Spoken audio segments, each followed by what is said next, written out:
Laudetur Jesus Christus, loué soit Jésus-Christ. Amen.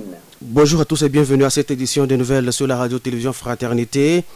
Fraternité matin, première édition, c'est jeudi 1er mai 2025. Herbert Chibandangantou est à la technique. Présentation du journal Sabin Misakabomboyi en compagnie de Célestine Amboula Mokendi et Ali Kazadi. Régie d'antenne Jean-Marie Moulumba. Voici les sommaires de votre journal. L'actualité ce matin partira du Vatican où 180 cardinaux étaient présents dans la salle du synode pour évoquer lors de la 7e congrégation générale la situation économique du Saint-Siège. Le thème de la polarisation de l'Église a été également abordé entre les 124 cardinaux électeurs et ceux âgés de plus de 80 ans. Au diocèse de Mbuji-Mayi, l'actualité reste dominée par l'ouverture aujourd'hui au domaine marial du mois du rosaire et consacré à la Vierge Marie. Rassemblement tout à l'heure au niveau du domaine marial pour la procession qui sera suivie de la messe qui présidera l'évêque de Mbuji-Mayi, Monseigneur Emmanuel Bernard Kassanda.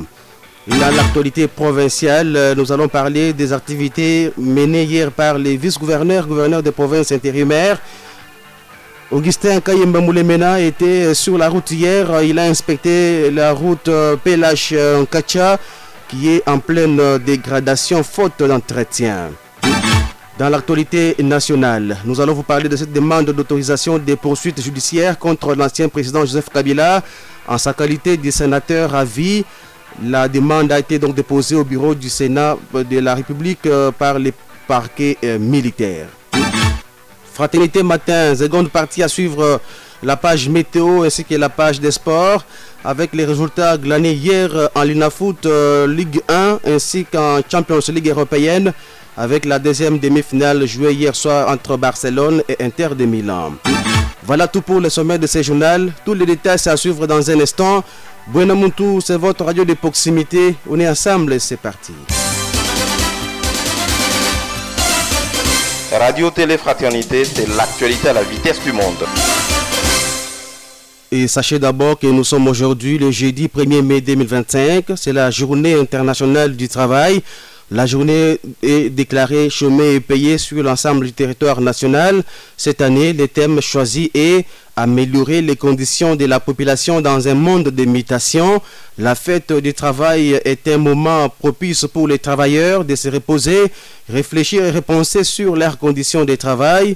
Selon l'historien Jean-Baptiste Ilunga Moudjaï de l'ISP Mbuji-Mayi, la journée du travail tire son origine en 1945 lorsque les instances internationales, par les truchements de l'Organisation internationale pour le travail OIT, prirent en faveur des prolétaires les résolutions suivantes: réduire de 12 à 8 heures de travail, juguler la soif des intérêts des capitalistes, retrouver la dignité humaine, le travail a cessé d'être une corvée pour devenir une valeur syndiquée. Les syndicats étaient pour les travailleurs et pour les patronats, pour humaniser le travail qui avait tendance à se robotiser. C'est suite à ces mesures que la date du 1er mai est décrétée à travers le monde. La fête du travail, journée chômée et payée, caractérisée par des défilés de réjouissances des travailleurs. Ici au diocèse de Mbuji-Mayi, le rassemblement de tous les travailleurs est prévu demain vendredi 2 mai 2025. Ça sera au cours de la messe que présidera l'ordinaire du lieu, Monseigneur Emmanuel Bernard Kassanda, en la cathédrale Saint-Jean-Baptiste de Bonzola à 10h. Après la messe, il y aura exposition des différents produits et services en la salle Prof Cham. Tous les travailleurs des différentes structures du diocèse de Mbuji-Mayi, les enseignants et les chefs d'établissement sont donc attendus. Allons-y maintenant au Vatican.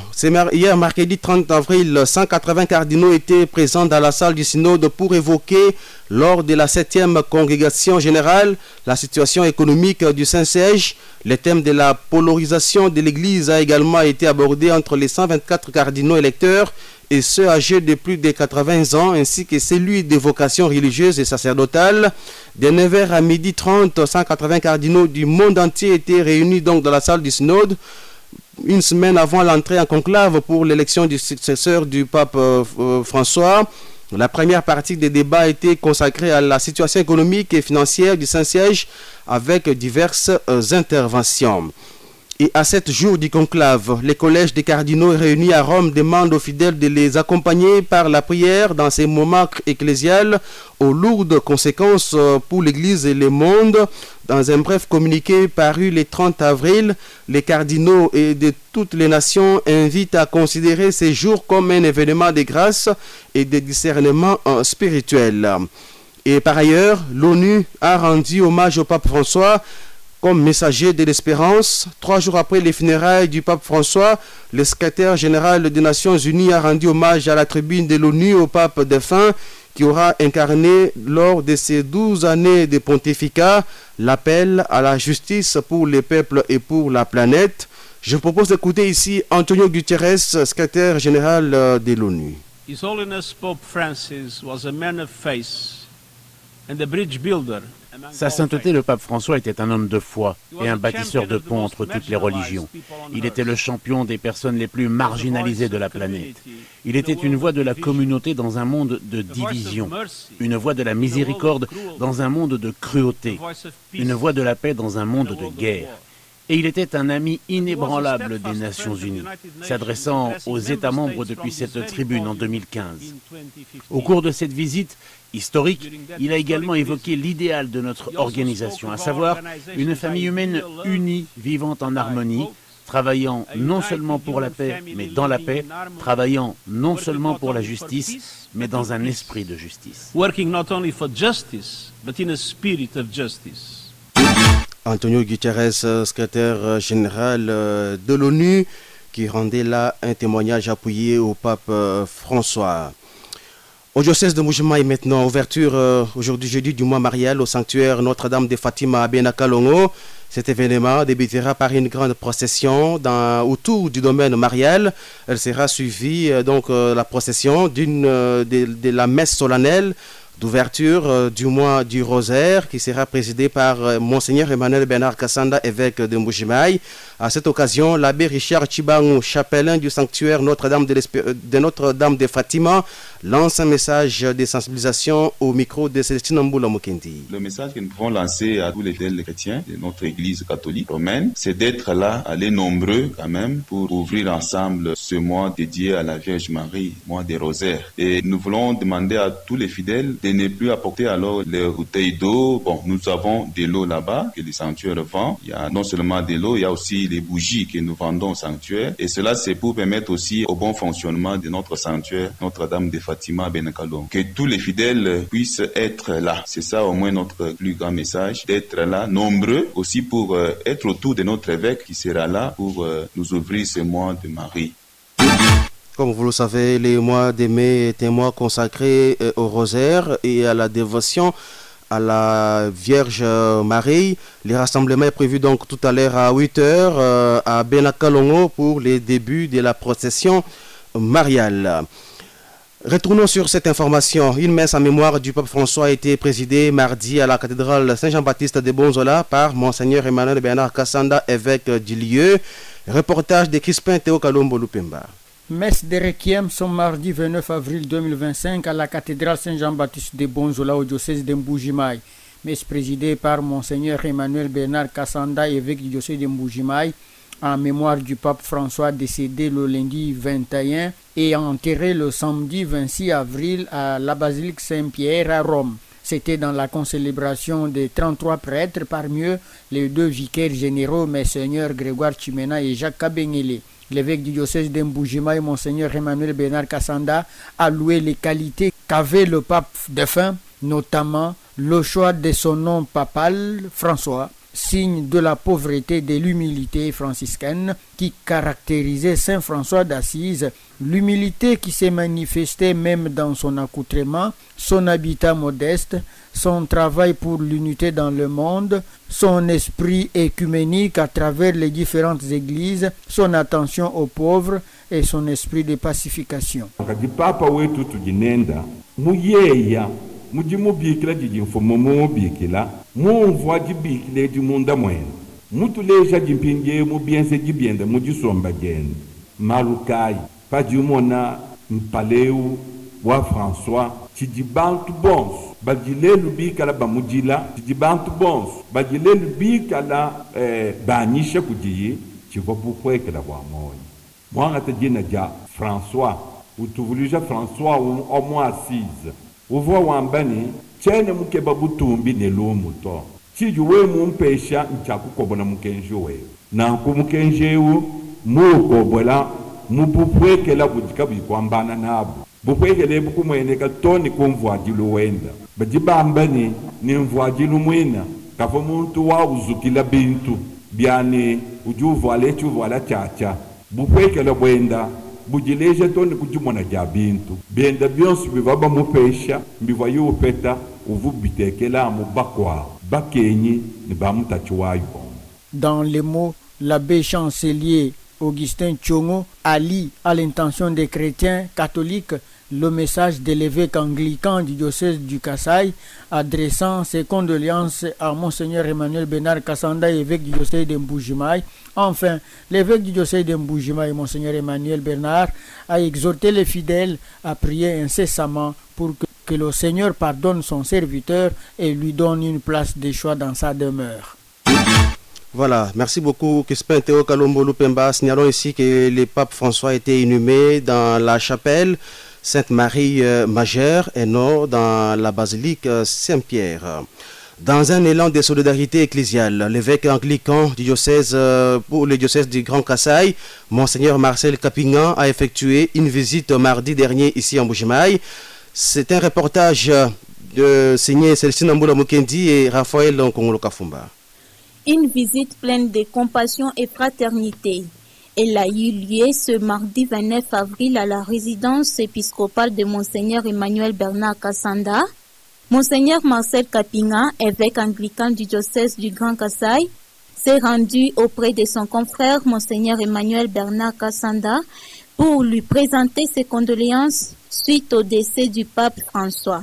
Tout a commencé dans un esprit de recueillement par une prière conduite par l'évêque de Mbujimaï, Monseigneur Emmanuel Bernard Kassanda, avec autour de lui 3 prêtres du diocèse de Mbujimaï, notamment l'abbé Melchias Mutombo, l'abbé Sébastien Chibumbu et l'abbé Bernard Luchaka dans la chapelle Notre-Dame.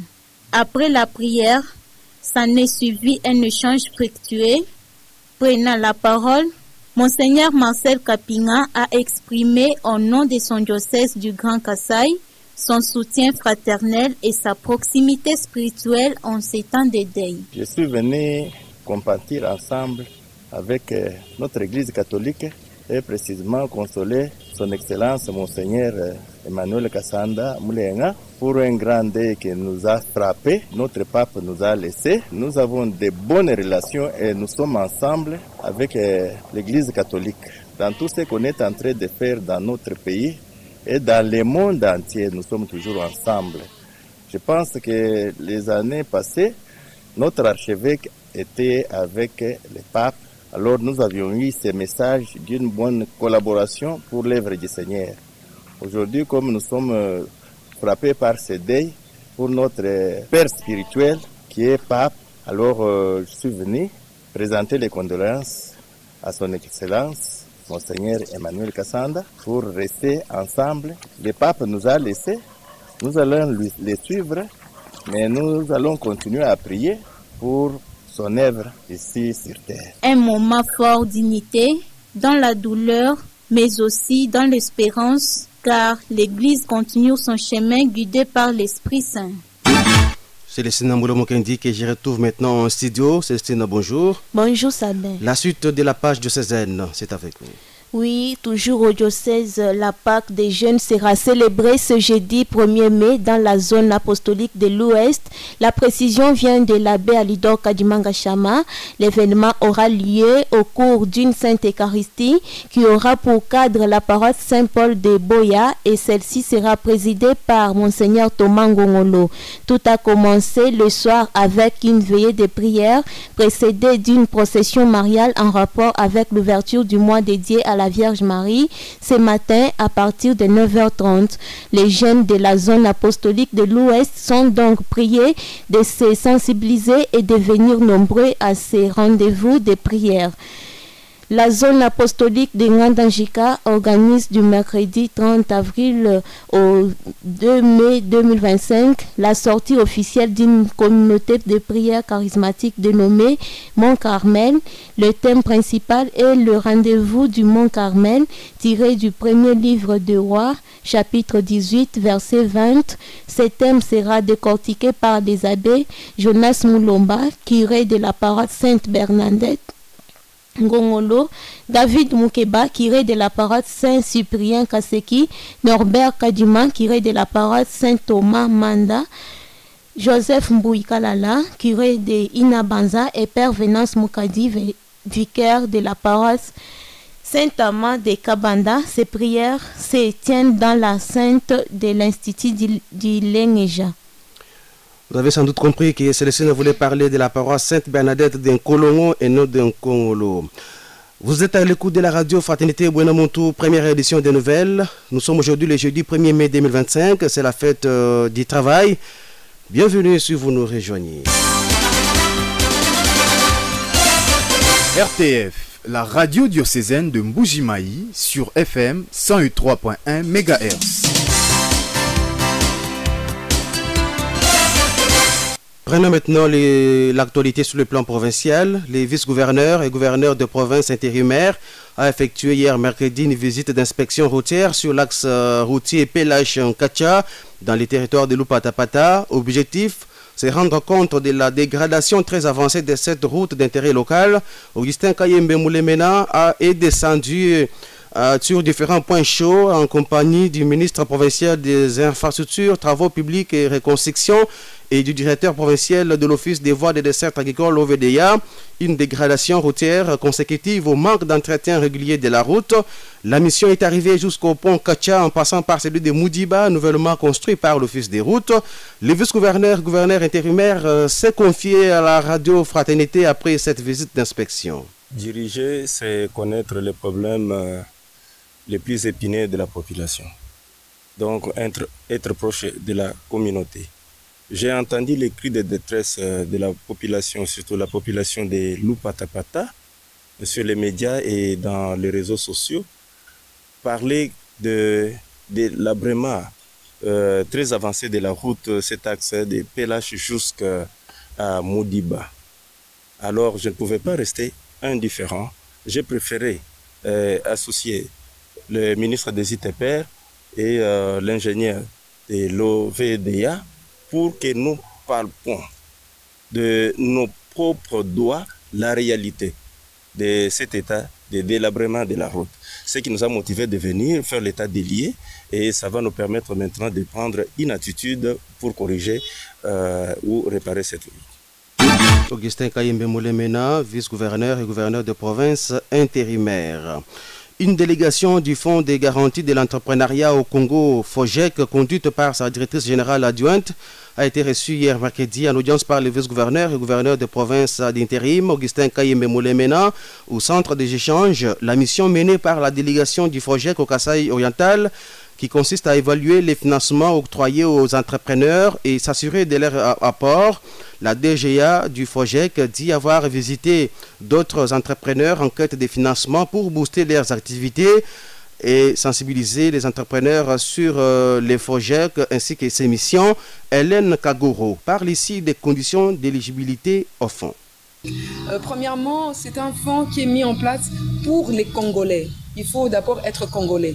Deuxièmement, il faut avoir une activité viable. Le FOGEC ne se lance pas. Le FOGEC finance toutes les activités, exception faite du commerce. Pourquoi? Parce que nous voulons stimuler la production locale. Nous voulons que le pays devienne fort.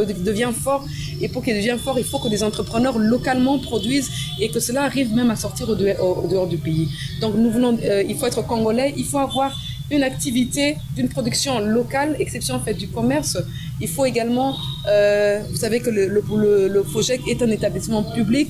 Il faut que ceux qui bénéficient de l'établissement public soient enregistrés au niveau de l'État, payent leurs impôts. Cela fera en sorte que le pays puisse également devenir fort, que la province puisse avoir des ressources pour continuer à faire avancer leur pays. Voilà en quelques lignes les grandes conditions qui font que certains entrepreneurs sont éligibles. Vous pouvez constater que cela est accessible à tout le monde. Nous n'avons pas besoin d'une certaine durée, c'est minimum 6 mois. Si vous avez 6 mois d'existence et que vous avez une activité qui est viable et que vous respectez les conditions que j'ai haut énumérées, alors vous avez la porte est ouverte au niveau du FOGEC. Hélène Kagoro, directrice générale adjointe du FOGEC, Fonds des garanties de l'entrepreneuriat au Congo. Le vice-gouverneur et gouverneur de province à l'intérim a mené mercredi quelques activités. Premièrement, Augustin Kayembe Moulemena a visité les bureaux forains du guichet unique de création d'entreprises installé sur l'avenue de la Mort dans la commune de Djoulou. Sur place se déroulent actuellement les activités de formalisation des entreprises dans le cadre de la mise en œuvre du projet Transform. Actuellement, c'est l'enregistrement de nouvelles entreprises. 90 nouvelles entreprises sont déjà enregistrées sur les 400 attendues. Concernant les petites et moyennes entreprises PME, 380 sont enregistrées, dont 50 seulement sont bien positionnées pour être éligibles sur les 100 attendus. Compte tenu de ces faibles taux d'enregistrement et suite aux besoins pressants, les responsables du projet Transform ont jugé bon de proroger de quelques jours la durée d'enregistrement des entreprises. Dans son message aux postulants trouvés sur place, le gouverneur intérimaire les a encouragés à capitaliser cette initiative pour être éligibles et bénéficier des avantages qu'offre le projet Transform pour la croissance de l'économie locale.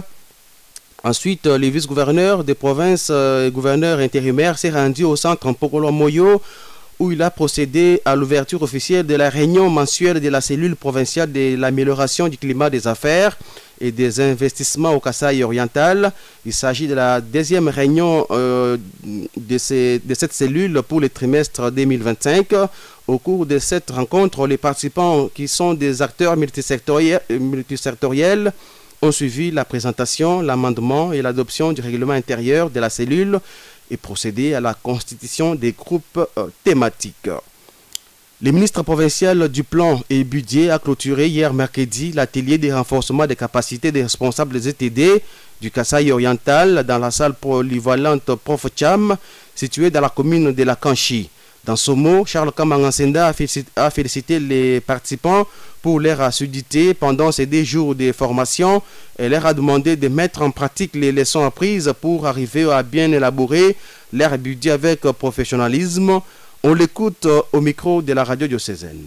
Je reste convaincu que vous allez capitaliser les notions acquises pour désormais améliorer la qualité de vos billets. Mon vœu le plus ardent est de vous savoir et vous voir passer de l'amateurisme au professionnalisme dans votre manière de gouverner. Comme vous le savez, le budget d'une entité, c'est sa politique traduite en chiffres. J'exprime ma gratitude au projet Encore pour son accompagnement combien louable qu'il ne cesse de nous accorder. Je ne saurais terminer ces petits mots sans renouveler mes hommages les plus déférents à son Excellence Monsieur le Président de la République, chef de l'État, Félix Antoine Tshisekedi Tshilombo, garant du bon fonctionnement des institutions et de la paix sans laquelle ces assises n'auraient pas eu lieu. Et remercier également le gouverneur de province pour son dynamisme avéré sur toutes les questions qui touchent à l'émergence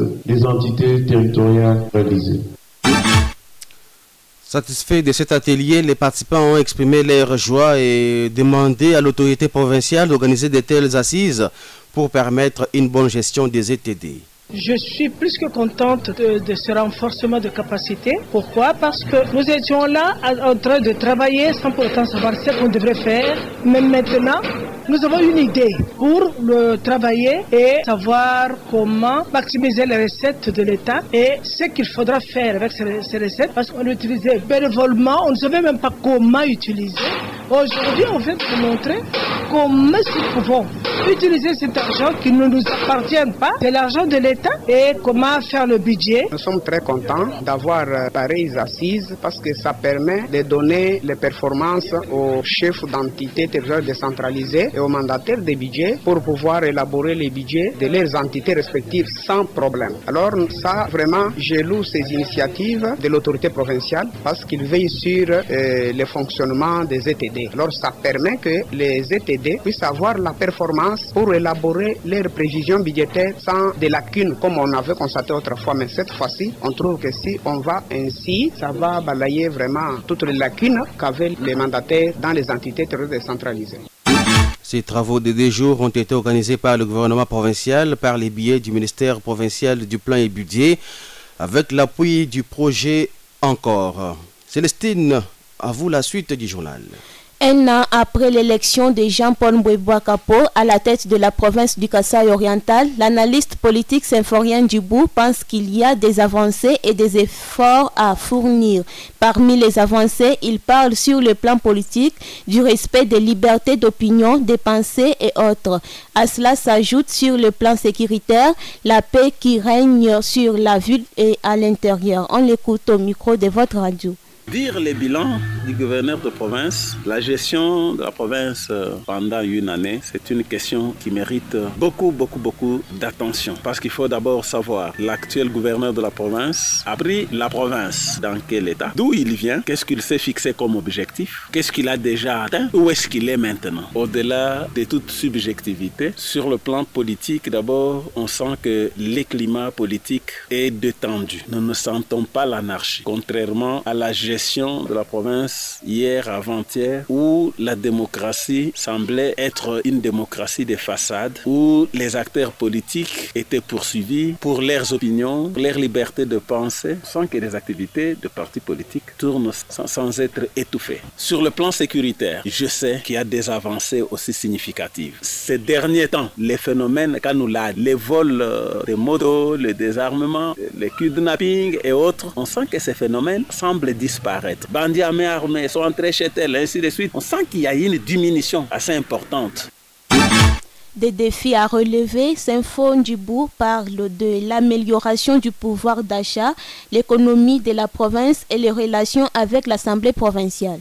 Sur le plan social, il y a beaucoup à faire. Le pouvoir d'achat pose problème. Là, il faudrait encore que le gouverneur se fasse fort pour relaxer le social. Sur le plan économique, il y a encore beaucoup à faire. Ça marche de pair avec les sociales. Quand je parlais du pouvoir d'achat, je crois que ça devrait être le cheval de bataille du gouverneur. Aujourd'hui, regardez la province du Kasaï oriental. Nous importons presque tout. Quand vous êtes au niveau de l'aéroport, là, quand vous voyez des avions cargo qui atterrissent là, vous voyez que ces avions-là rentrent vides. Ils ne ramènent rien qui vient du Kasaï oriental ailleurs, mais ils nous amènent tout ici. Mais nous sommes dans une province où si réellement l'agriculture devient priorité des priorités, on peut aussi ramener de chez nous ici les niébés, du maïs, le soja, beaucoup de choses, les gourges en quantité industrielle. Les plantains, ça peut être consommé aussi ailleurs. De ce côté là-bas, vous savez, l'agriculture, c'est aussi le tremplin de développement de beaucoup de nations. Sur le plan de la collaboration Assemblée-Gouvernorat, il faut aussi voir que pendant la première année ici, la collaboration ne semble pas être limpide. Lorsque vous la jaugez de plus près, vous sentez qu'elle est taillée sur de petits coups bas, sur l'opacité, la duplicité. Ce sont des choses qu'il faudrait aussi corriger. Symphorien Djibou, l'un des analystes politiques au Kasaï oriental. La campagne de réparation gratuite des fentes labiopalatines démarre aujourd'hui, le 1er mai 2025 à Mbujimaï. Il est organisé par les départements de chirurgie des cliniques universitaires de Mbujimaï en collaboration avec les chirurgiens venant du Canada. Les patients avec fente labiopalatine seront opérés gratuitement aux cliniques universitaires de Mbujimaï, ex-hôpital général de référence de Dupumba. La confirmation avec le docteur François Kabumba, médecin aux cliniques universitaires de Mbujimaï.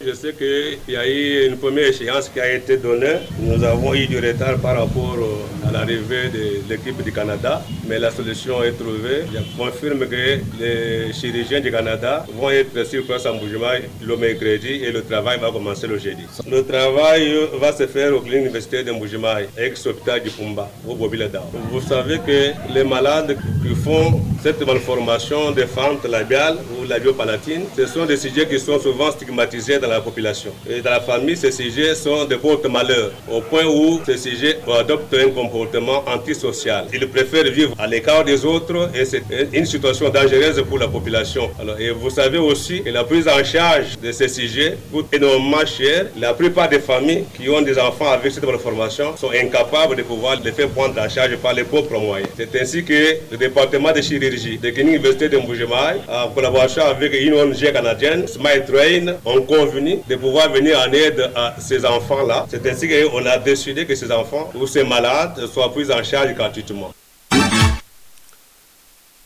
Docteur François Kabumba fixe également l'opinion sur les dispositions pratiques. Ceux-là qui sont déjà enregistrés, tant mieux. Je leur demande d'être à l'hôpital au plus tard le mercredi. Et ceux qui ne se sont pas fait enregistrer, qu'ils puissent se hâter pour pouvoir se faire enregistrer. Les interventions se passent gratuitement. Les malades qui vivent en dehors de Mbuji-Mayi, leur transport est assuré et le séjour ici, sur les points alimentaires et sur les points de logement, est aussi assuré. Le programme qui est prévu, c'est pour aller entre 7 et 10 jours, mais le tout dépendra, n'est-ce pas, du nombre de malades que nous allons recevoir. Si on aura reçu beaucoup de malades, ce délai pourra être aussi réduit. Mais de toutes les façons, le travail est prévu pour être effectué dans l'intervalle de 7 et 10 jours. Docteur François Kabumba, médecin aux cliniques universitaires de Mbuji-Mayi, au sujet de cette campagne de réparation gratuite des fentes labiopalatines qui démarre aujourd'hui, jeudi 1er mai 2025, aux cliniques universitaires de Mbuji-Mayi, ex-hôpital de Dupumba. Cette campagne de réparation gratuite des fentes labiopalatines en Mbuji-Mayi, disons-le, est placée sous le haut patronage du gouverneur du Kasaï oriental. Nous marquons une pause et on prend l'actualité sur le plan national. RTF. L'actualité, c'est nous. Une demande d'autorisation des poursuites judiciaires contre l'ancien président Joseph Kabila en sa qualité de sénateur à vie a été déposée hier mercredi au bureau du Sénat de la République démocratique du Congo par les parquets militaires. Constant Mutamba a précisé également les préventions pour lesquelles Joseph Kabila est accusé, notamment trahison, crime de guerre, crime contre l'humanité, trahison et participation à un mouvement insurrectionnel. Cette annonce fait suite aux différentes perquisitions lancées dans les différentes propriétés de l'ancien président Joseph Kabila et à sa probable venue à Goma, ville occupée par les M23, ce qui a conforté le soupçon quant à sa probable participation à ces mouvements supplétifs de l'armée rwandaise, à en croire les ministres de la Justice Constant Mutamba, qui a fait cette annonce dans une vidéo publiée sur les réseaux sociaux. Le gouvernement de la République démocratique du Congo a été invité mercredi à régler les conditions salariales des enseignants avec effet immédiat lors d'une déclaration lue à l'occasion de la Journée nationale de l'enseignement célébrée le 30 avril de chaque année. Après échange, débat et délibération, dans un esprit de liberté syndicale, les organisations formulent les recommandations à l'attention du gouvernement afin de régler les conditions salariales des enseignants avec effet immédiat, a déclaré Godefroid Matondo, président de la Confédération démocratique du travail CDT, des syndicats des enseignants du ministère de l'Éducation nationale et Nouvelle Citoyenneté. Parmi ces recommandations, il a nommément cité les paiements sans délai du salaire du mois d'avril 2025, le versement d'une avance de 50 000 francs congolais par enseignant sur les 100 000 francs promis, conformément aux résolutions de la commission paritaire gouvernement, banque syndicale et ministère de l'Éducation nationale, tenue à Bibois en 2024. À cela s'ajoute l'augmentation de l'enveloppe allouée à la prime d'encadrement de la paix au bénéfice des agents et cadres des services centraux du ministère, l'activation effective des travaux d'élaboration de la politique salariale des agents publics de l'État, conformément à la vision du président de la République. Une importante séquence diplomatique s'est déroulée hier 30 avril à Doha, alors que la République démocratique du Congo et le Rwanda doivent présenter le 2 mai prochain à Washington un projet d'accord de cessez-le-feu dans l'est du Congo démocratique en proie aux violences. Réunis dans la capitale qatari, des représentants du Rwanda, de la RDC, du Qatar, des États-Unis, de la France et du Togo ont réaffirmé leur engagement commun en faveur de la paix et de la stabilité dans la région des Grands Lacs. Cette réunion s'inscrit dans la continuité du sommet trilatéral organisé le 18 mars à Doha entre les présidents congolais, rwandais et qataris.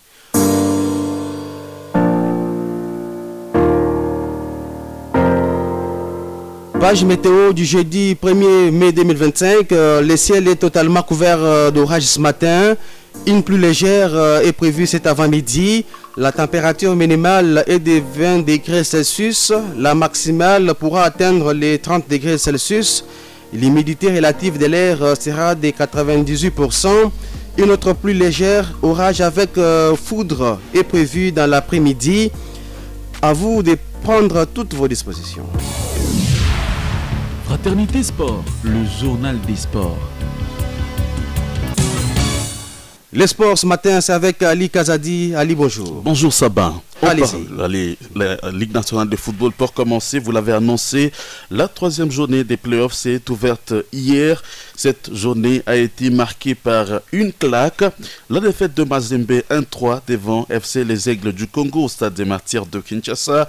Les Samouraïs quinois ont ouvert le score dès la 12e minute par le biais de l'ancien de Mazembe, Kevin Bileko. 9 minutes après, Kikwa Mamujina va corser l'addition 2-0 à la pause. À la reprise, Mazembe réduit le score par le truchement de Patrick Mouangoulou alors qu'on attendait l'égalisation des Corbeaux. C'est encore l'ancien de Mazembe, Bileko, qui va tuer le match. 3-1 au finish. Les Aigles, après Maniema Union, Vita Club, DSMP, Lupopo, viennent là de s'offrir un autre géant du football congolais avec 9 points et plus 6 de goal différence. Les Aigles occupent la tête du classement. Toujours ce jeudi, Lupopo a perdu à Kibasa Maliba à Lubumbashi 0-1 face à Maniema Union.